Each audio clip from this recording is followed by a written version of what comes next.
You just want to? A lot of energy and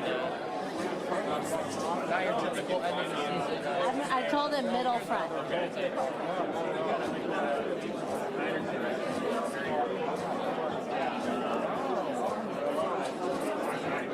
So you got another fantasy dub, right? Oh, yeah.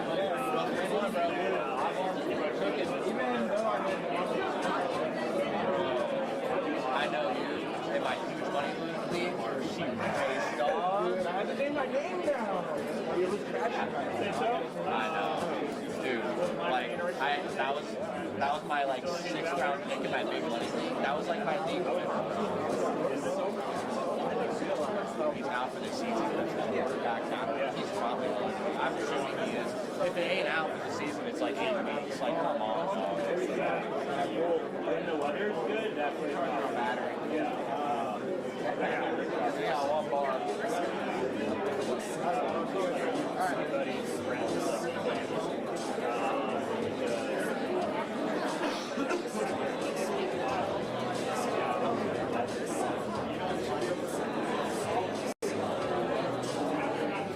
Yeah, just a little wider.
Hey, mic check, 3, 4, good, copy.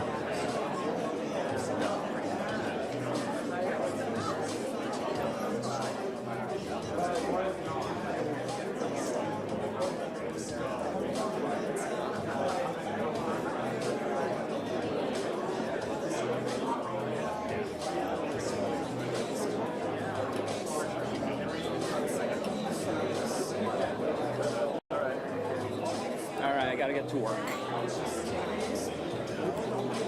It's coming room.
All right, good morning, everyone, and welcome to today's press conference as we introduce Buster Posey as the Giants' new President of Baseball Operations.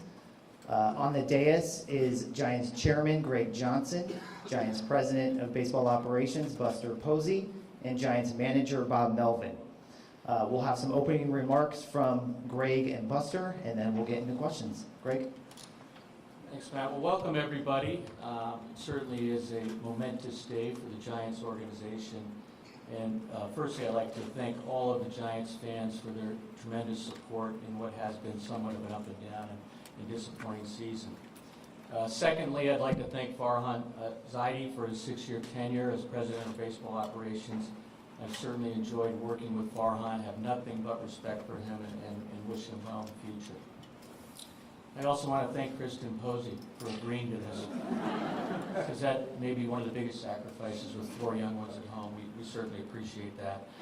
I mean, we all know Buster as the player, you know, all of the tremendous memories that we had with him and him leading us to 3 World Series, a Hall of Fame MVP career.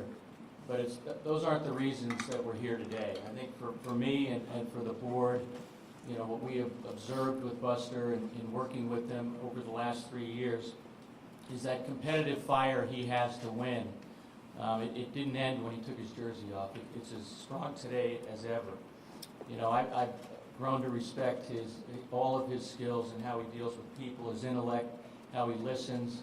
It's a we mentality, and I think just really all of the skills you need in being a leader.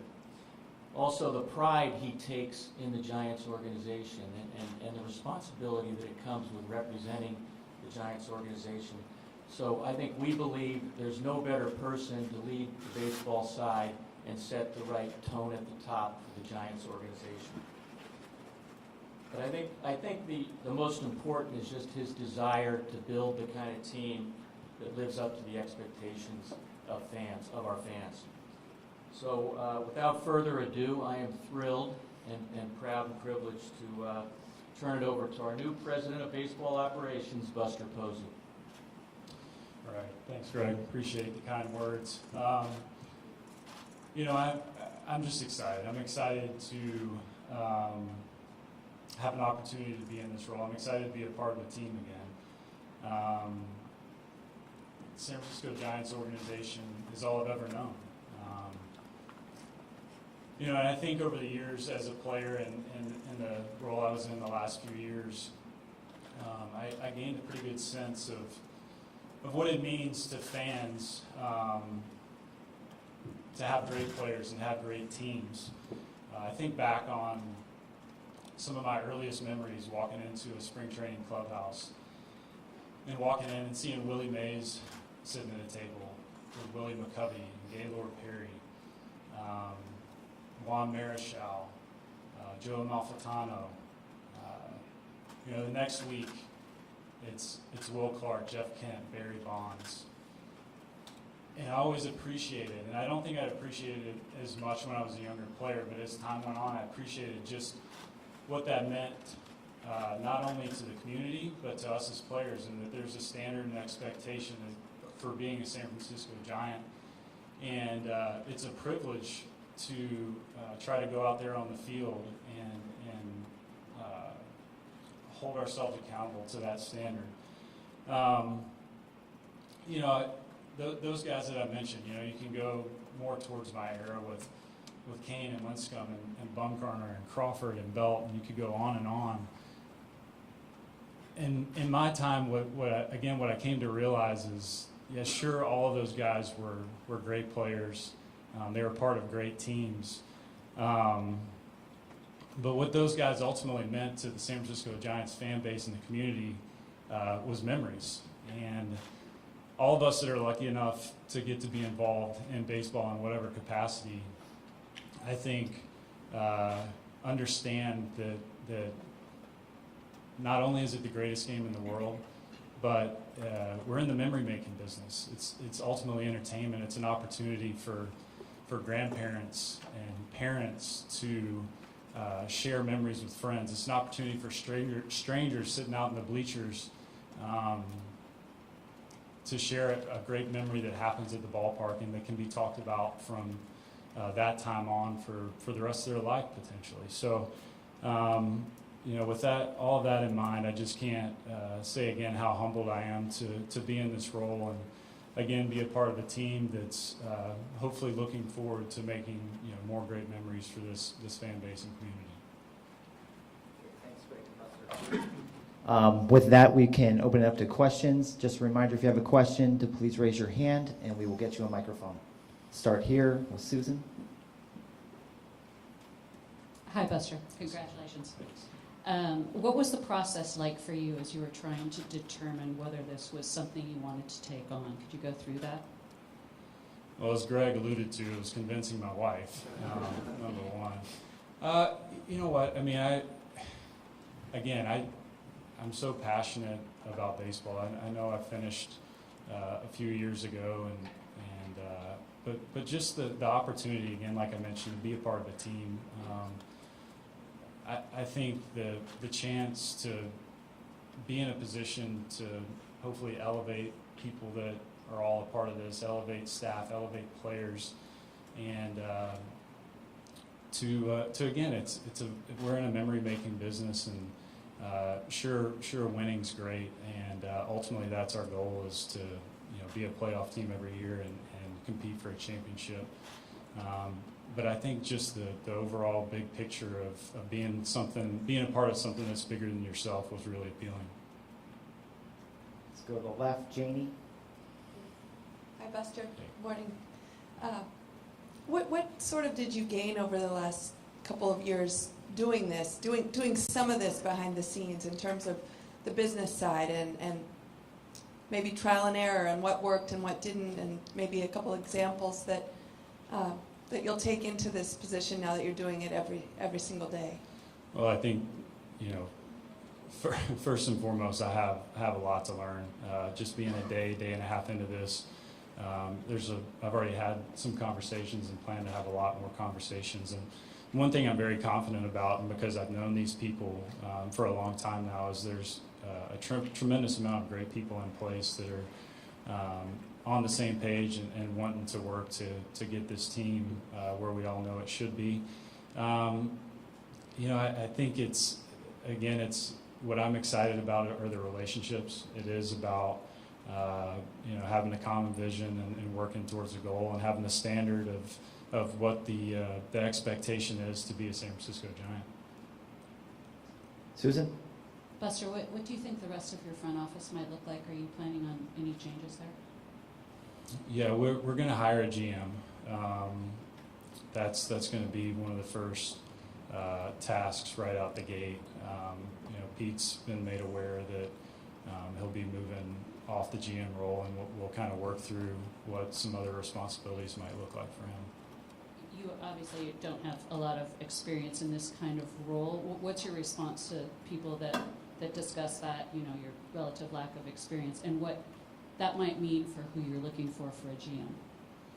Yeah, I mean, it's fair. I mean, everybody's entitled to their opinion. And again, I do think a strength of mine is that I'll be all ears and listening and taking in information from people that have been doing this for a long time. And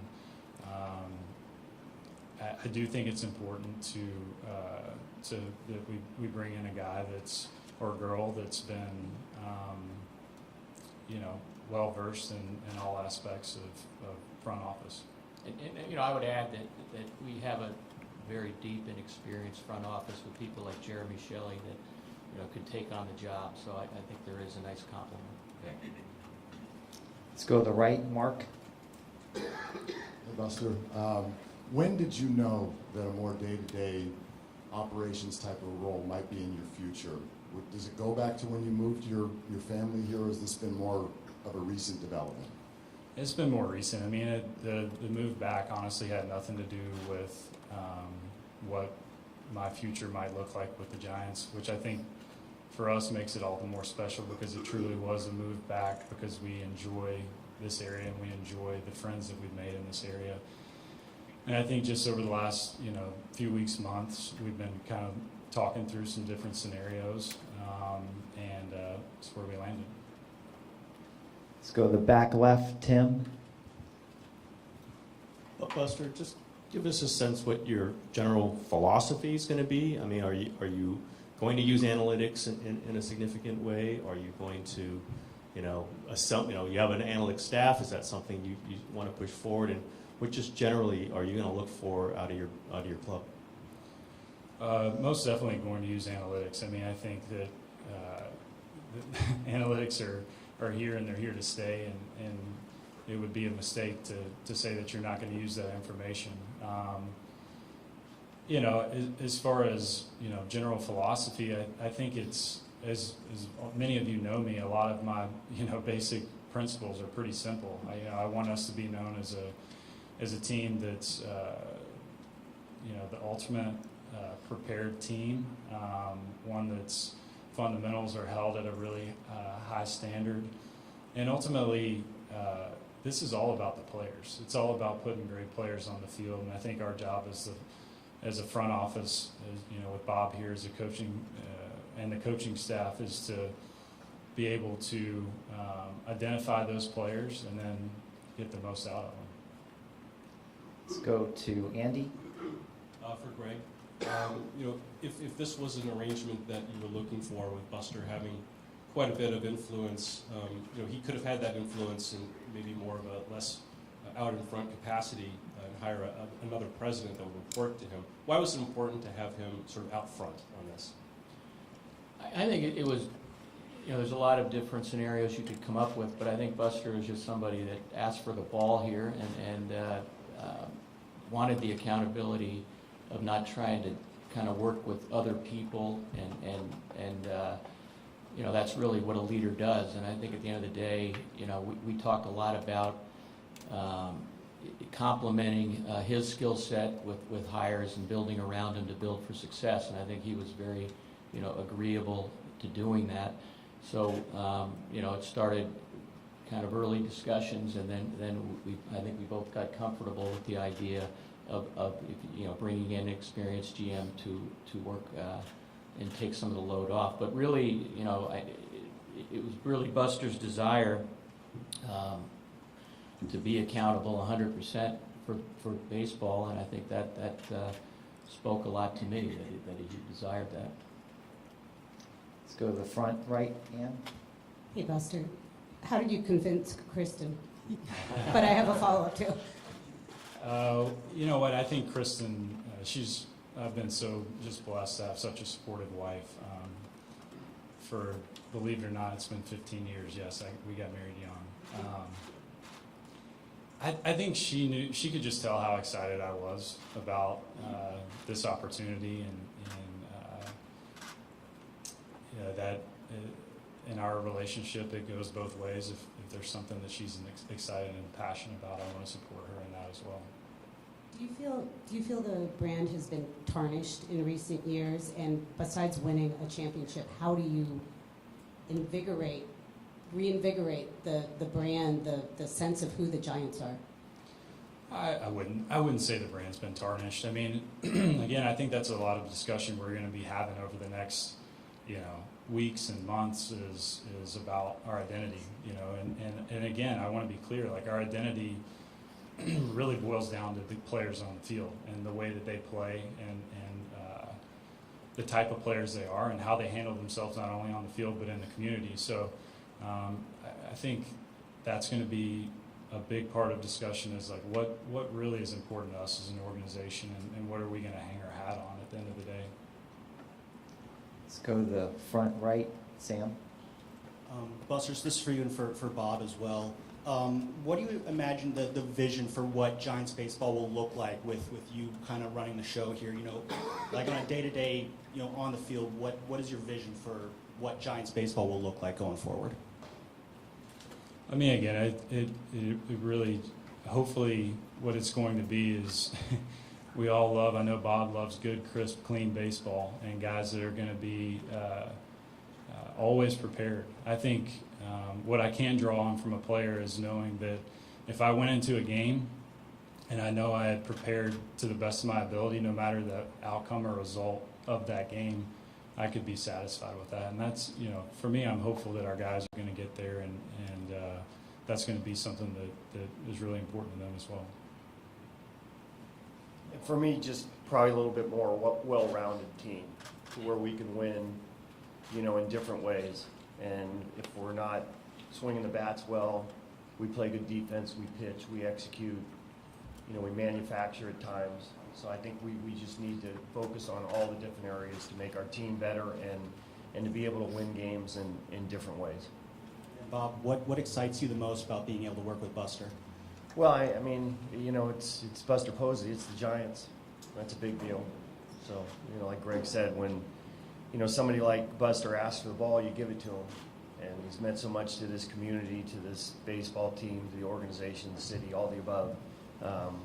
So that's what I'm excited about, is being able to work with a guy that's had that type of success here in this organization. I can say I'm really excited to work with Bob as well. Getting to, as a player, see him in the opposing dugout.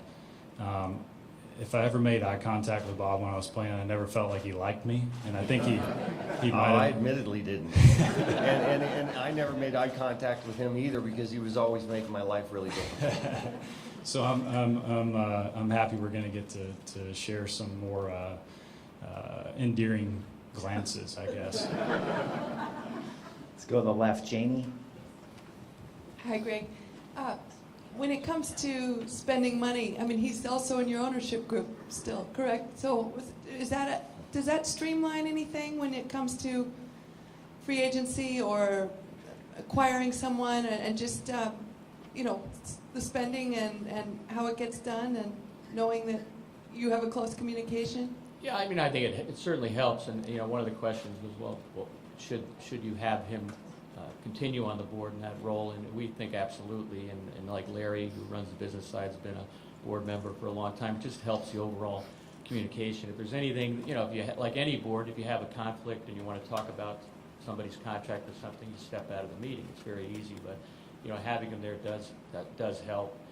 But the communication on things like that are going to be more day to day anyway as they come up, rather than having a board meeting or things. So. Let's go to the back, Alex. Hi, Greg, this is for you. Last year you answered a question about the luxury tax, but in the time since the A's have left the Bay Area, the Giants are now the only team in this massive market. Do you expect the franchise to be a perennial luxury tax paying team going forward or near there? Yeah, I mean, I think it's the same answer we had last year, that we're opportunistic, we're strategic, we don't set a number every year. We look at what we need to do, and we will, like we did last year, where you had a couple of good players available at the end, you went over the luxury tax. So I think it's just, we will do it if we have to, and we will spend what we need to put a winning team on the field. Let's go to the back, John. Yeah, first, congrats, Buster. Thanks, John. A year ago at this same stage when Bob was introduced, Farhan said that Bob had a 3-year contract, and as we found out, it was actually a 2-year guarantee. Just wondered about if there will be better transparency, and do you have terms, Buster, or as an owner, or are you just in it for as long as you want to do it? Are there years involved? Yeah, and, I mean, and as well, will Bob have any kind of extension, or will he go into next year as a link duck? Yeah, one, I'm not sure transparency is required for discussing contracts anyway, because I think they get in the way of running a team during the year, and a lot of questions that come up that are very disruptive. Buster does have a 3-year deal with no contingencies or anything. But my view is, I've had this debate and discussion, is whether any contracts with, whether it's your manager or head of baseball, should be public, because I think it doesn't serve the team very well to raise questions during the year. So that's something that we would consider. But as far as the transparency goes, I think we were as transparent as we needed to be on that. And Bob's contract situation, will there be an extension, or will he go in next season as? That's for Buster. Well, that's who I'm asking.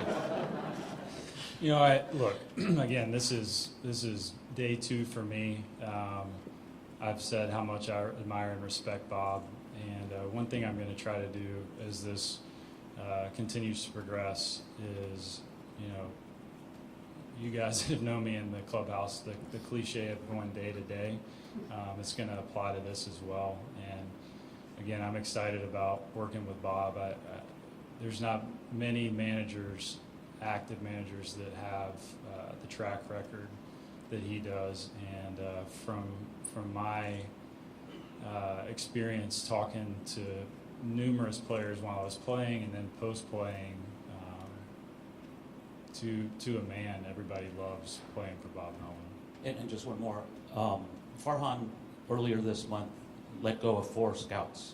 And will you bring those back? And you mentioned that analytics are here to stay, but what will the balance be, if at all? Because, last year, this past year, and throughout Farhan's time, it was mostly new school, not much old school.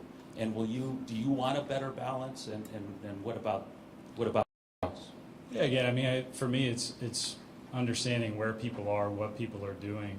I will say, from a scouting perspective, I value scouts very much so.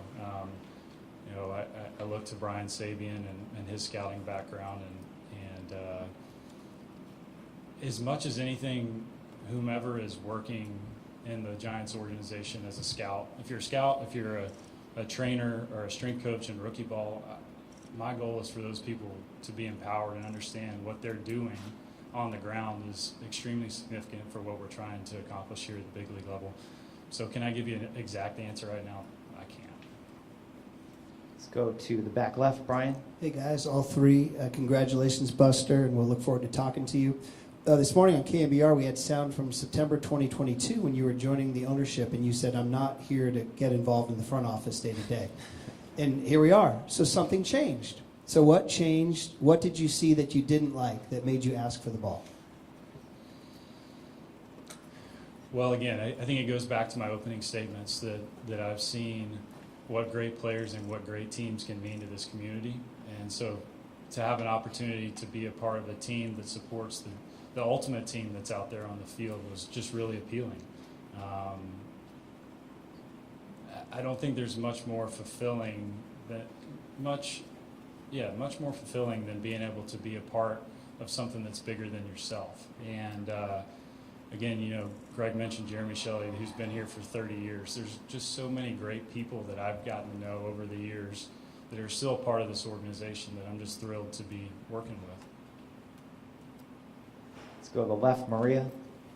Hi, Buster. Congratulations. Just what were your takeaways from the 2024 season, and what do you feel like the club's biggest needs will be heading into next year?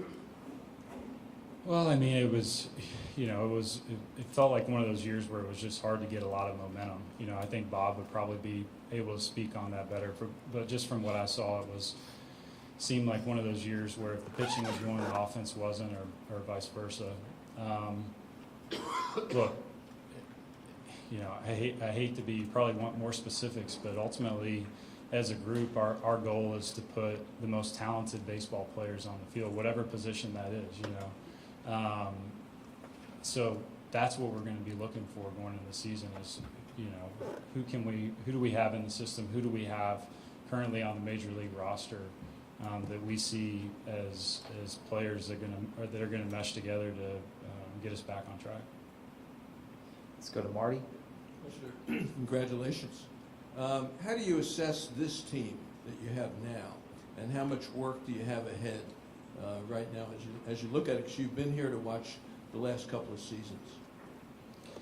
Yeah, I think, Marty, similar to the way I just answered it is ultimately we just have to play better baseball. We've got to pitch better. We've got to do the little things better. We've got to the margins are just so small between winning and losing when you're talking about the best players in the world competing on a nightly or daily basis. So I think that's going to be a big focus is just for us as a group to understand that all these little decisions or actions that take place over the course of the year can have a big impact on the end result. Let's go to Andy. Buster, sort of dovetailing off that, you're taking over from Farhan, who's very good at working the margins and very active. How do you just imagine the mechanics of your day-to-day will go? Are you going to be on the phone with Bob after a Wednesday night, finding out what lefty you can get to Houston the next day, or how much do you plan to delegate, and how much do you plan to really just have your fingers in this day-to-day? Yeah, Bags. I think that remains to be seen. Again, I mentioned empowering. We're gonna bring in a GM, and I think once that comes in, some of the delegation will take shape a little bit more.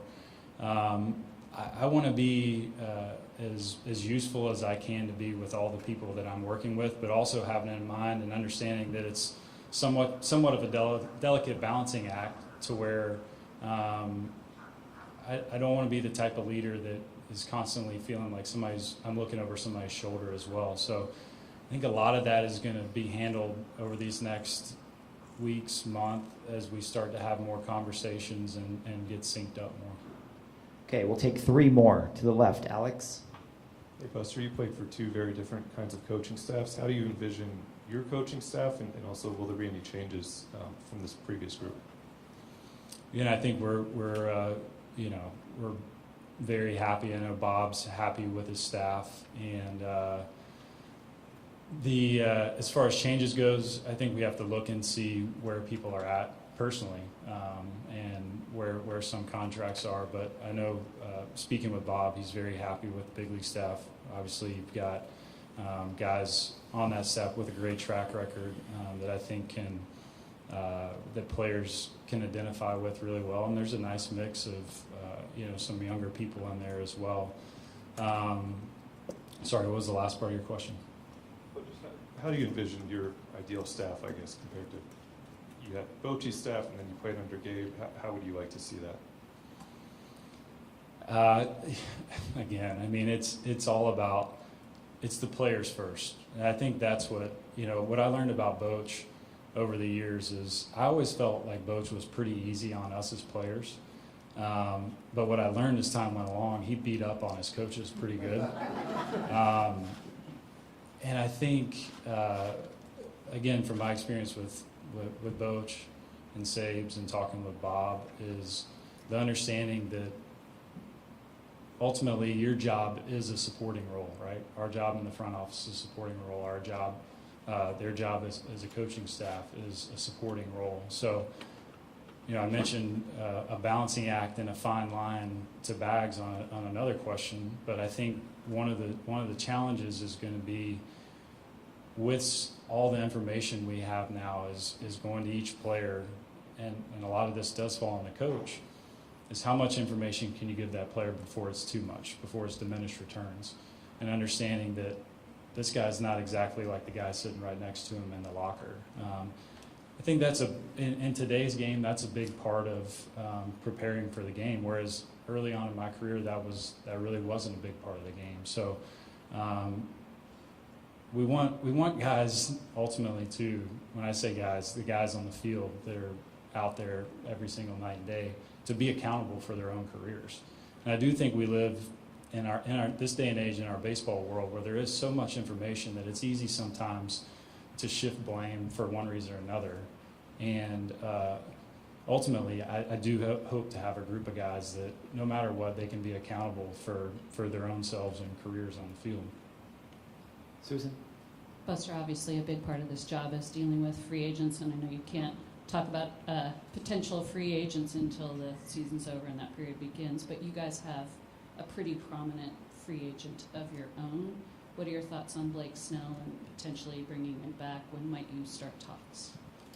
I mean, Blake's one of the premier starting pitchers in the big leagues, has been for a while. And the run he went on the last 12 or 14 starts, I think I saw a quote from Bob. It was really like nothing you'd ever seen. So he's obviously somebody that's going to be a priority for us to take a hard look at and make a decision as a group.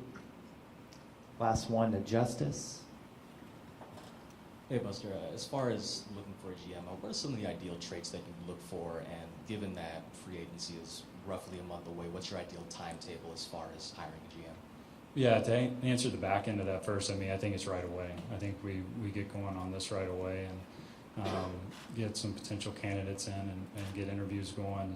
As far as qualities, I mean, I want a leader. I want a servant leader. I want somebody that, again, is going to empower the people that are working with them and for them. Ideally somebody that does have somewhat of a scouting background, I think, will be important for me as well.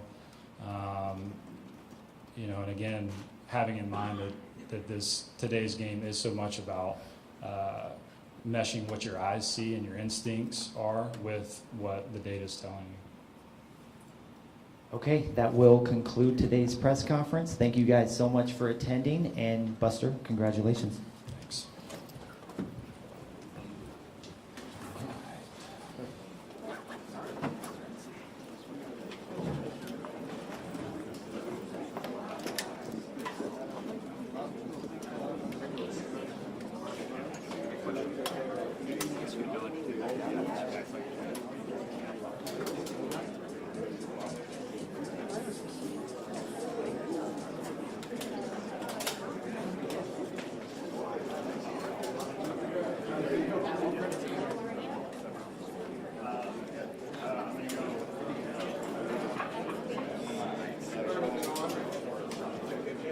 Right, I gave her a receipt.